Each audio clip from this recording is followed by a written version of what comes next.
Oh man, I hate Mondays. Nah, man, it's Tuesday. Wait. What day is it?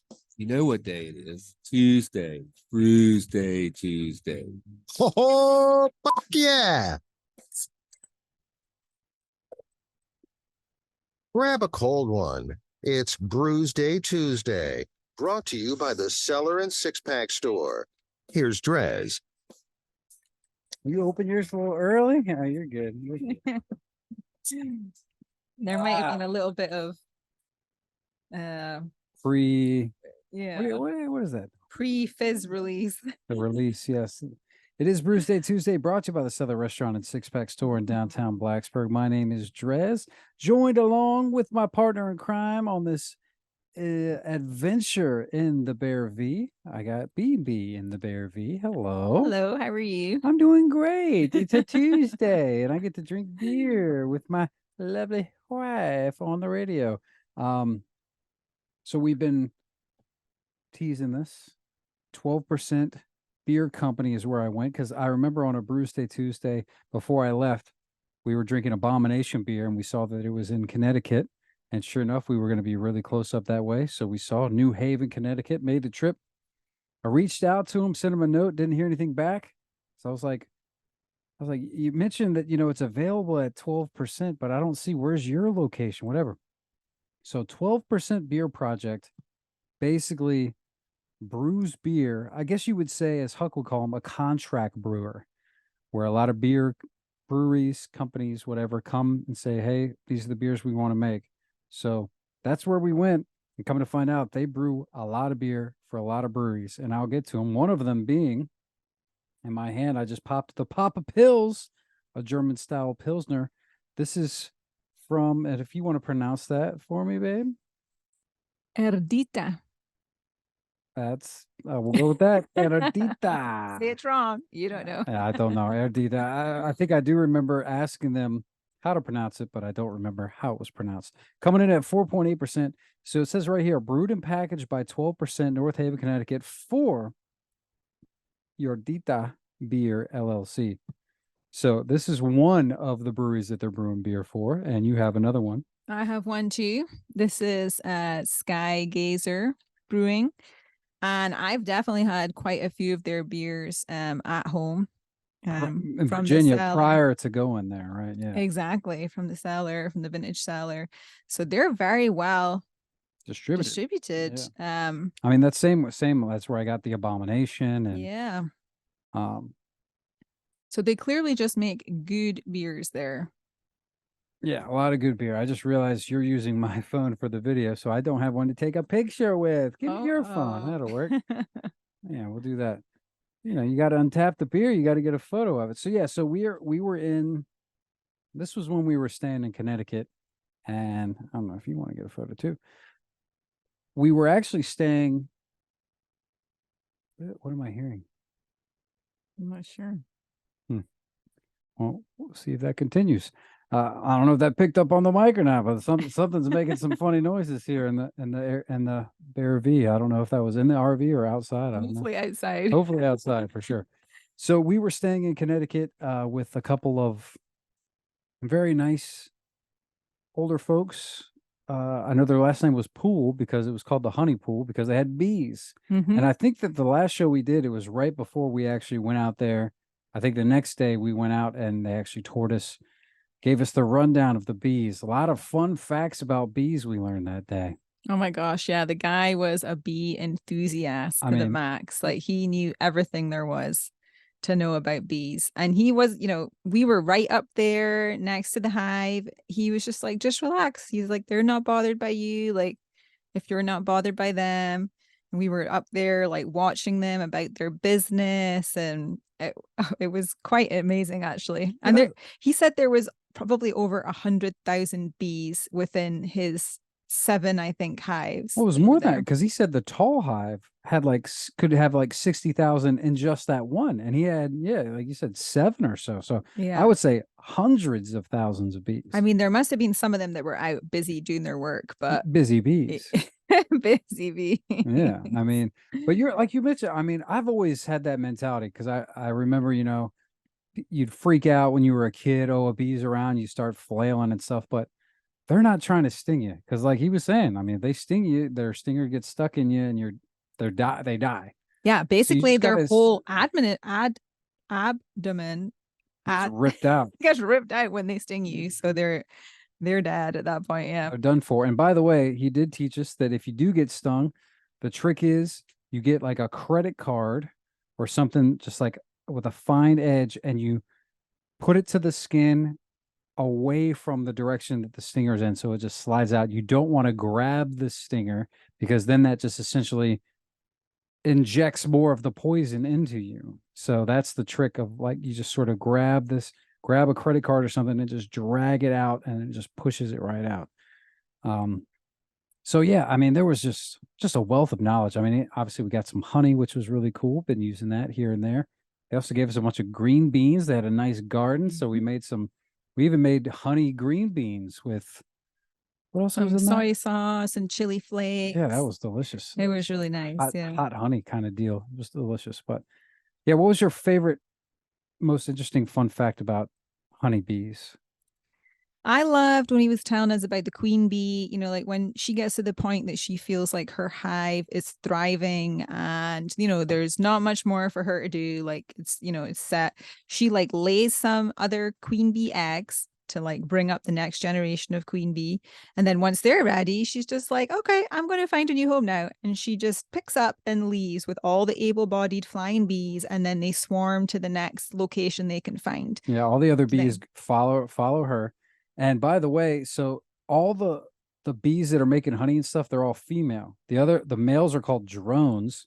And basically the only thing they do is mate, bang. So the queen goes and finds drones elsewhere so that, you know, they fly away to try and help with the gene pool diversity or whatever.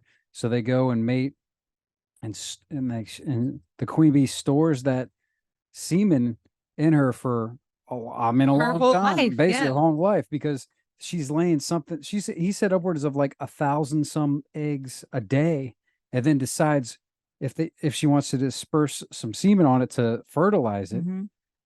She decides if she wants queen bees or female bees or male bees or non-fertilized eggs. Like she has the ability to decide what she does with that semen that she's collected from basically her it's just drones. The stuff was, I mean, it was mind-boggling. Yeah, all the stuff that not only he knew, but a lot of it was quite the learning lesson. We love bees now. Yeah, bees are cool.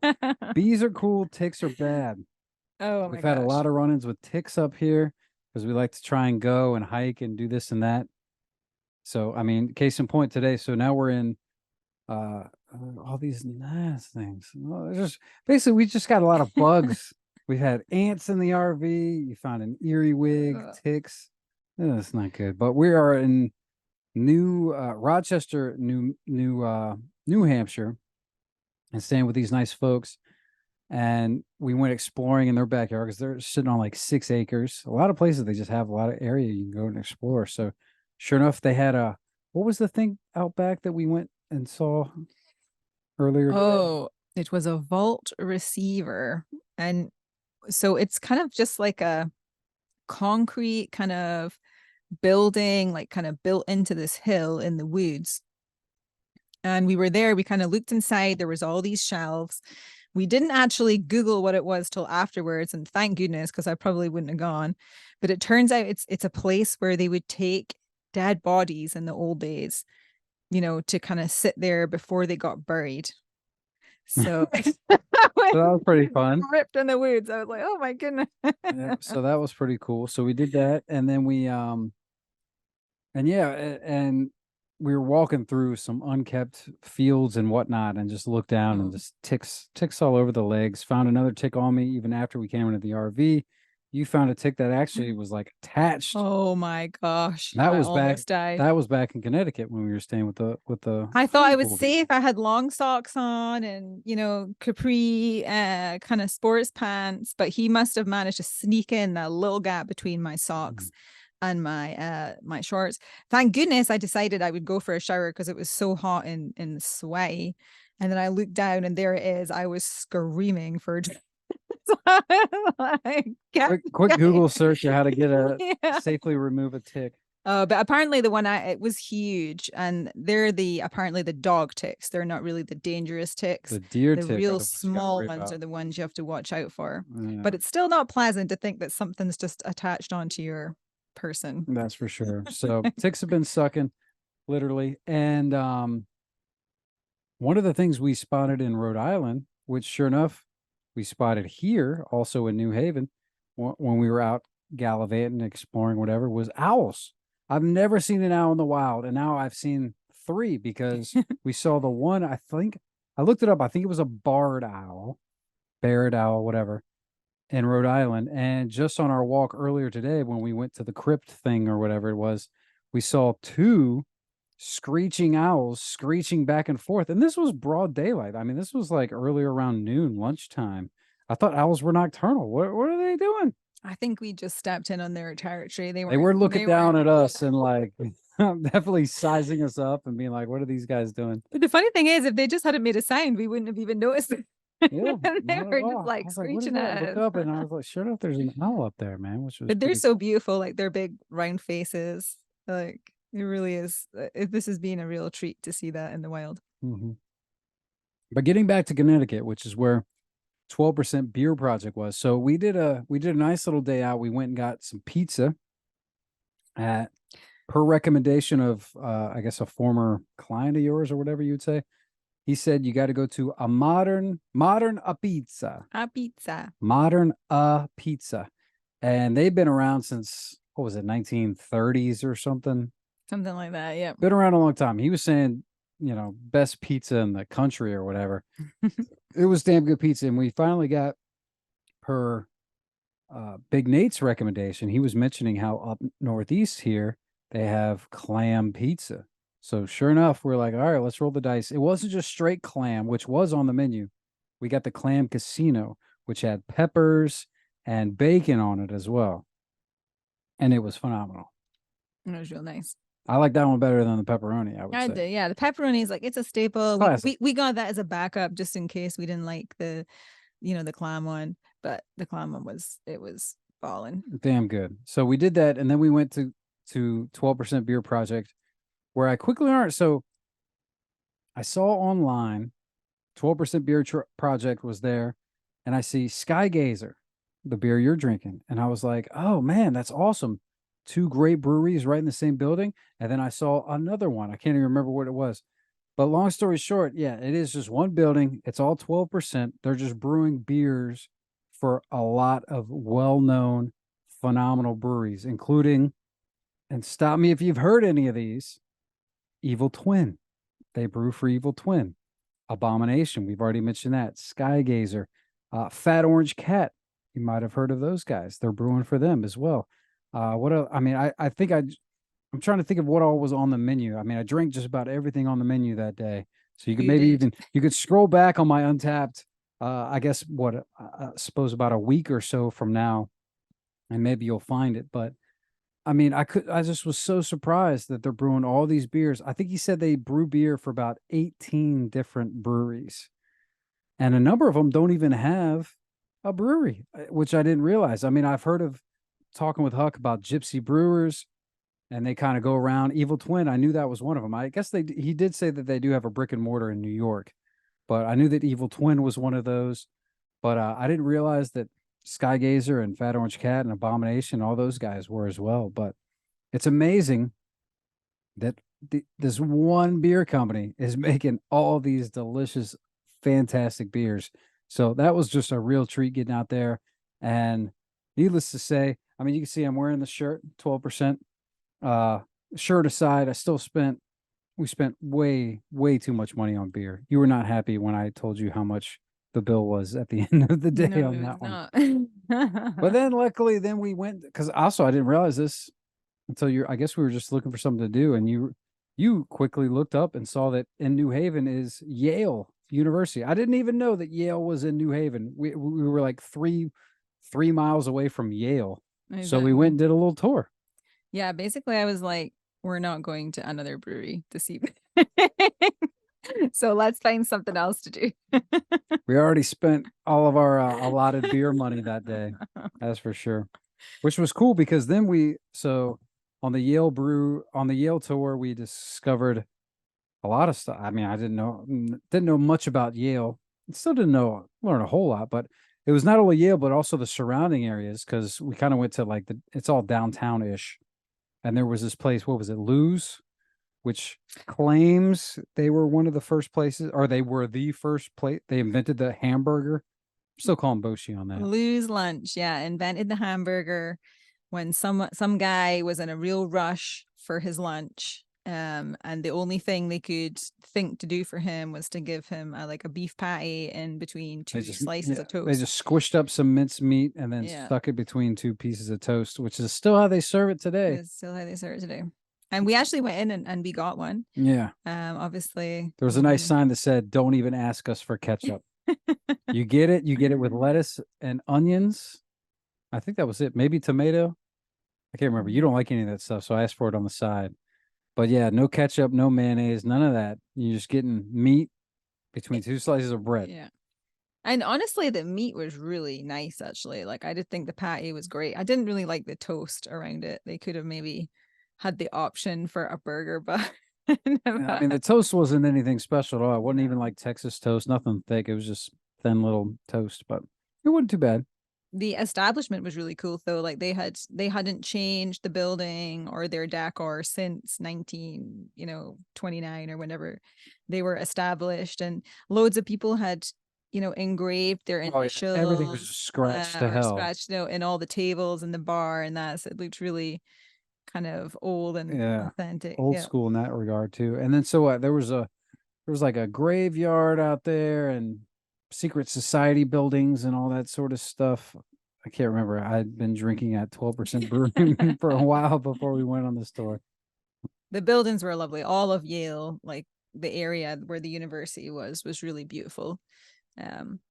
Really gorgeous buildings and well kept. And interestingly, there was like the Commons, the New Haven Commons, which was kind of next to the Yale buildings, and it was a kind of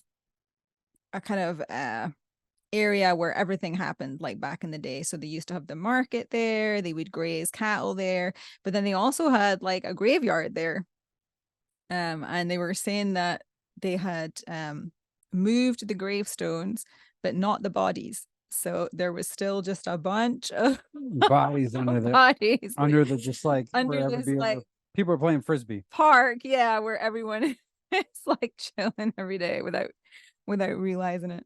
And they were saying actually at one point a tree had fallen over in a storm, and within the roots was just all these human bones that got pulled up. So it was a reminder to everyone. Yep, you're hanging around dead bodies. So and even since Connecticut, we've been to another state or two. We've been making moves. We've been doing a lot. So let's go ahead and wrap up these beers, and we can untap them, which is what we like to do on the show. DreZ Drinks is my handle on the free beer app that is very handy and dandy. And I can't remember because you got my phone.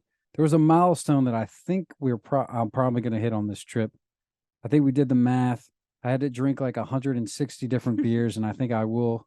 I think that might happen. Of course, you can imagine every day now he's like, remember, I have this I gotta quota to me. Gotta make it happen. Don't let me lose it. Sweet Ass 77 is your handle. It's a free beer app again. And so for me and the Papa Pils, a German style Pilsner, not my style. This is one that the guy recommended that I get because I was looking at that's one thing that kind of was a bit disappointing about 12% beer companies. They're making all this great beer.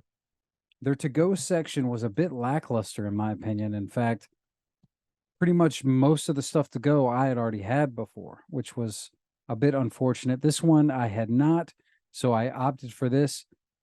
I should have maybe just grabbed a beer that I had already had before that I knew I would really, really enjoy. That being said, I'm not a big Pilsner guy, but this is a very good one.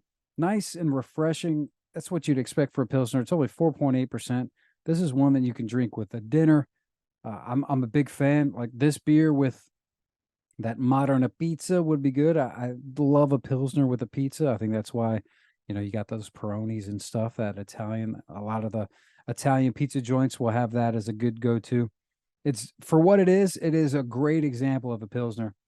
I'm going to go ahead and I'll put the camera down so they can see your t-shirt, babe. I kind of I tried to do that a little bit. Yeah, I do got the 12%. This is a 4. Solid 4 for a Pilsner.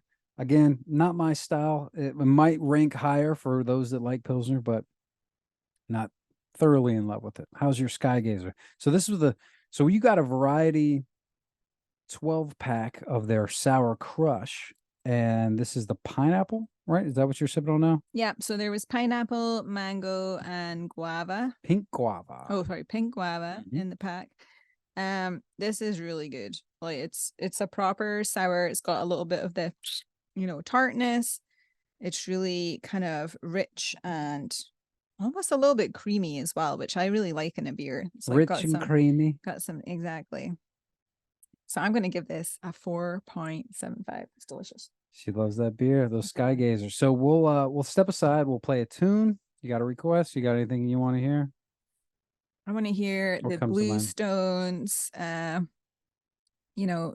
make a hit, never miss out with the new one. It's not that new anymore. Hit, I don't miss. I don't miss. That's Yeah, it. yeah. All right, we'll play that track. We'll come back. We'll drink more beer. It's Brewsday Tuesday on 105.3 The Bear. Stick around.